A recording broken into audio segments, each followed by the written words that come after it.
ಪುಟ್ಟಕ್ಕನ ಮಕ್ಕಳು ಸೀರಿಯಲ್ ನೊಂದ ಜೀವಕ್ಕೆ ಮತ್ತಷ್ಟು ಕಿಡಿ ಹಚ್ಚಿದ ರಾಜಿ. ಗೋಪಾಲನ ವಿರುದ್ಧ ಸಂಚು. ಪುಟ್ಟಕ್ಕಗೆ ತನ್ನ ಮಕ್ಕಳು ಎಂದರೆ ಜೀವ ಬೇಕಾದರೂ ಕೊಡುತ್ತಾಳೆ.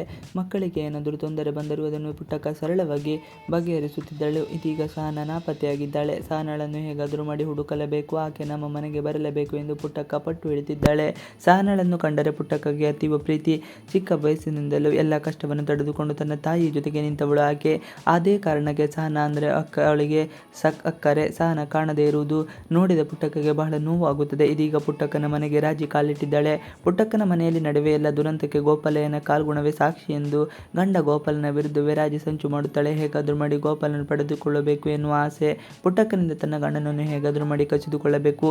ಇದಕ್ಕೆ ಇದುವೇ ಸರಿಯಾದ ಸಮಯ ಎಂದು ರಾಜಿ ಪುಟ್ಟಕ್ಕನ ಮನೆಗೆ ಹೋಗುತ್ತಾಳೆ. ಆದರೆ ಪುಟ್ಟಕ್ಕಗೆ ರಾಜಿ ಬರುವಿಕೆಯನ್ನು ಕಂಡು ಆಕೆಯಿಂದ ಏನು ಸಮಾಧಾನದ ಮಾತುಗಳನ್ನು ಸಿಗುವುದಿಲ್ಲ.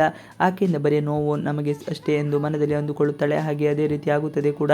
ಪುಟ್ಟಕ್ಕ ಯಾವತ್ತೂ ತನ್ನ ಮನೆಯ ಸಮಸ್ಯೆಗಳಿಂದ ಗಂಡನನ್ನು ದೂಷಣೆ ಮಾಡಲಿಲ್ಲ. ಆಕೆಗೆ ತನ್ನ ಗಂಡ ಎಂದರೆ ವಿಪರೀತ ಪ್ರೀತಿ. ಯಾವತ್ತೂ ಕೂಡ ತನ್ನ ಗಂಡನನ್ನು ಸ್ವಲ್ಪ ಕೂಡ ಆರೋಪ ಮಾಡದಿರುವುದಿಲ್ಲ. ಇನ್ನು ಸಹನಾ ಮಾಡಿದ ತಪ್ಪಿಗೆ ಪುಟ್ಟಕ್ಕ ಮಾತ್ರ ತಲೆಯನ್ನು ಕೊಡುವ ಹಾಗೆ ಆಗಿದೆ. ಸಹನಾ ಮತ್ತೆ ಮನೆಗೆ ಬರಬೇಕು, ಅದೇ ಜೀವನ ಸರಿ ಹೋಗಬೇಕು ಎನ್ನುವುದು ಪುಟ್ಟಕ್ಕಗೆ ಇರುವ ಗುರಿ. ಸಹನಾ ಕಾಣದೆ ಪುಟ್ಟಕ್ಕ ಕಂಗಾಲು. ಸಹನಾ ಮಾತ್ರ ನಾನು ಏನಾದರೂ ಸಾಧನೆ ಮಾಡುತ್ತೇನೆ ಎಂದು ಮನಸ್ಸಿನಲ್ಲಿ ಅಂದುಕೊಳ್ಳುತ್ತಾಳೆ. ಆದರೆ ಆಗಿದ್ದೇ ಬೇರೆ. ಪುಟ್ಟಕ್ಕಗೆ ಮಾತ್ರ ಶಾಕ್ ಮೇಲೆ ಶಾಕ್ ಸಿಗುತ್ತಿದೆ. ಸಹನಾ ರೀತಿಯಲ್ಲೇ ಇರೋ ಹುಡುಗಿ ರಕ್ತಸಿಕ್ತ ಹೋಗಿ ಬಿದ್ದಿರುತ್ತಾಳೆ. ಹಾಗೆ ಆಕೆಯ ಮುಖ ನೋಡಿದಾಗ ಗುರುತು ಸಿಗದ ಹಾಗೆ ಇರುತ್ತದೆ. ಇದೇ ಮೇಲೆ ನೋಡಿದರೆ ಪೊಲೀಸರು ಶವದ ಮುಂದೆ ನಿಂತು ಏನಾದರೂ ಸುಳಿವು ಸಿಗುತ್ತದೆ ಎಂದು ನೋಡುತ್ತಾರೆ. ಸಿಕ್ತು ಸಹನಾ ಆಧಾರ್ ಕಾರ್ಡ್. ಪೊಲೀಸರಿಗೆ ಸಹನಾ ಭಾವಚಿತ್ರ ಇರುವುದೇ ಆಧಾರ್ ಕಾರ್ಡ್ ಸಿಗುತ್ತದೆ. ಅದರಲ್ಲಿ ಸಹನಾ ದೇವಿಪುರ ಎಂದು ಬರೆದಿರುತ್ತದೆ. ಈತ ರಾಜಿಯಿಂದ ಪುಟ್ಟಕ್ಕನಿಗೆ ಬಹಳ ನೋವಾಗುತ್ತದೆ. ಪುಟ್ಟಕ್ಕ ಅದೆಷ್ಟು ನೋವಲ್ಲಿದ್ದರೂ ಮನೆಗೆ ಬಂದವಳನ್ನು ಅವಮಾನಿಸಿ ಕಳಿಸಿರುವುದಿಲ್ಲ. ರಾಜಿ ಕೂಡ ಗೋಪಾಲನ ಬಗ್ಗೆ ಬಹಳ ಕೆಟ್ಟದಾಗಿ ಮಾತನಾಡುತ್ತಾಳೆ. ಆದರೆ ಪುಟ್ಟಕ್ಕ ಸುಮ್ಮನಾಗಿರುತ್ತಾಳೆ. ಗೋಪಾಲನ ಮೇಲೆ ರಾಜಿ ಕೆಂಡ. ನಿಮ್ಮ ಮನೆಯಲ್ಲಿ ಈ ಗೋಪಾಲ ಬರೋದಕ್ಕಿಂತ ಮುಂಚೆ ಅದೆಷ್ಟು ಖುಷಿಯಾಗಿದ್ದೆ, ಆದರೆ ಗೋಪಾಲ ಬಂದ ಮೇಲೆ ನೋಡು ಹೇಗಾಗಿದೆಯೇ, ಕಷ್ಟದ ಮೇಲೆ ಕಷ್ಟ ಎಂದು ರಾಜಿ ಹೆಚ್ಚುತ್ತಿರುತ್ತಾರೆ.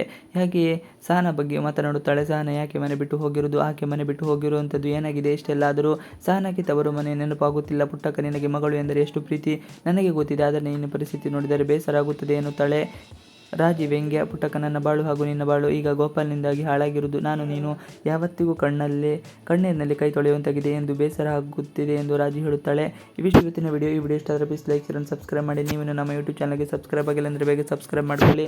ನಾವು ಹಾಕುವಂತೆಲ್ಲ ವಿಡಿಯೋಗಳು ನಿಮಗೆ ನೋಟಿಫಿಕೇಶನ್ ಮುಖಾಂತರ ದೊರೆಯುತ್ತದೆ. Thanks for watching video. Please like share subscribe our channel for more videos. Thanks for watching video.